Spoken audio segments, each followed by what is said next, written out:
प्रभु के अनुग्रह से आप सभी बहुत अच्छे होंगे। प्रभु की दया, यीशु मसीह का प्रेम, निश्चय ही उसका आनंद आप लोग उठा रहे होंगे।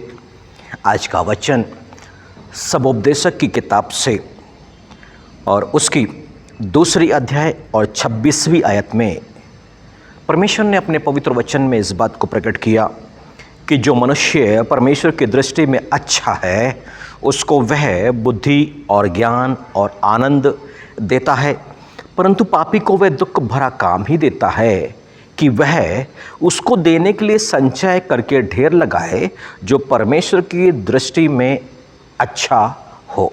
हालेलुया। एक अच्छा व्यक्ति जो परमेश्वर की दृष्टि में अच्छा है उसके साथ दो बातें जुड़ती हैं।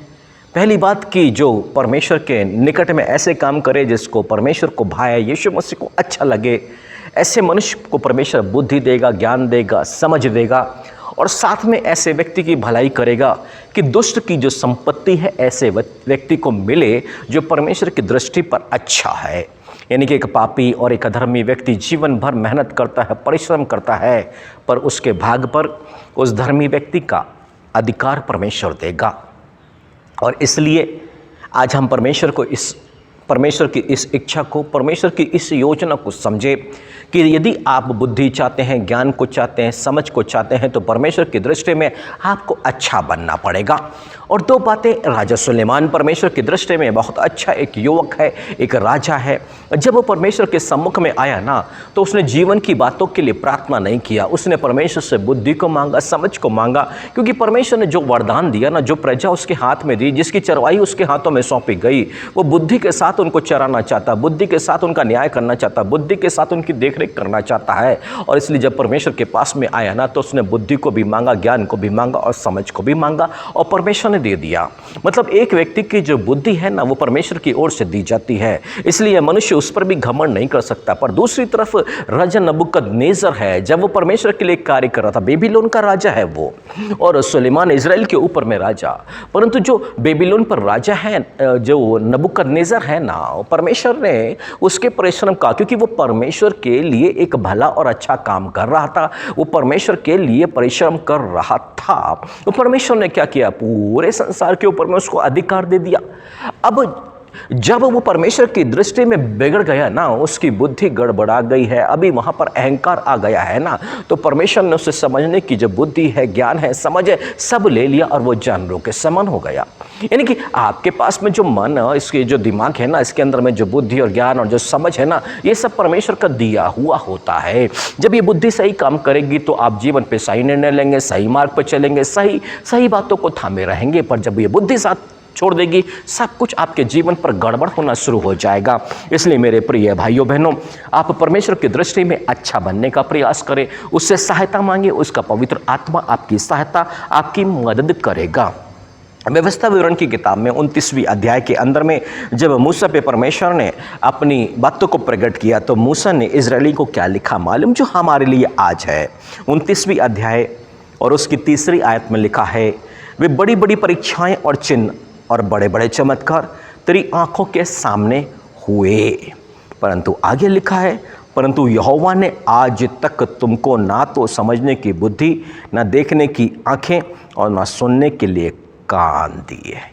इतने बड़े आश्चर्य कर्म इजरायली चाहते तो बैठते, मनन चिंतन करते, समझते, आंखों से देखी हुई बातों को वो समझ पाते, उनको पर उनकी बुद्धि काम नहीं कर रही थी। वो नहीं समझ पाए परमेश्वर के आश्चर्य कर्मों को देख करके, और लगातार वो अविश्वास में थे।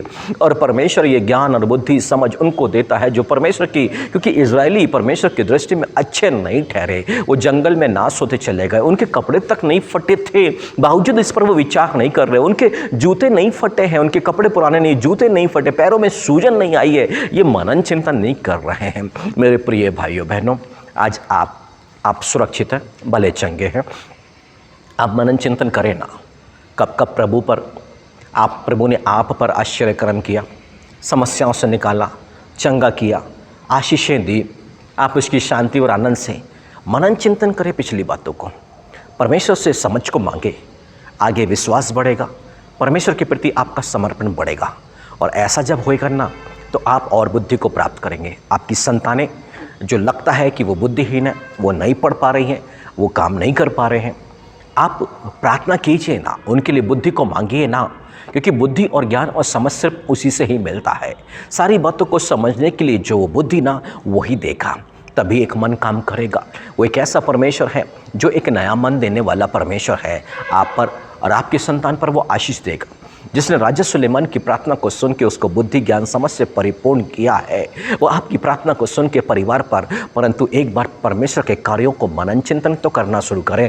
परमेश्वर को जो भाता है वो तो करना शुरू करें। परमेश्वर की दृष्टि में अच्छा तो बने, फिर देखिए ना वो आपके लिए कैसे आश्चर्य कर्म करेगा। आप ऐसी बुद्धि, ऐसे ज्ञान और ऐसी समझ को पाएंगे जो इस संसार के लोगों में वो पाई नहीं जाएगी। हालेलुया। और यही तो परमेश्वर चाहता है ना, जो उसकी दृष्टि में अच्छा है उसे वो ज्ञान दे, बुद्धि दे और समझ दे। अब आपकी पारी है, तो आइए हम मिल करके प्रार्थना करें। Hallelujah, hallelujah. राजाओं के राजा, प्रभुओं के प्रभु प्रभु जी, हम सच में मेरे पवित्र पिता परमेश्वर इसी रहस्य, इसी भेद को जानना चाहते थे मेरे पवित्र पिता, कि आपकी ओर से वो बुद्धि, वो ज्ञान, वो समझ मिले। पर जो आपकी दृष्टि में अच्छा है, आपकी दृष्टि में कौन अच्छा है पिता, और आप क्या चाहते हैं ऐसा हम पर प्रकट करें, हमें बना दे प्रभु जी। हम लोग कमज़ोर हैं, दुर्बल हैं प्रभु जी, हमें ऐसा बनाए कि हम आपकी दृष्टि में अच्छे हो जाए पिता। उस बुद्धि ज्ञान समझ को प्राप्त करें प्रभु जी, और इस संसार के लोगों के सामने प्रभु जी वो बुद्धि, वो ज्ञान, वो समझ की महिमा हो सके मेरे पवित्र पिता।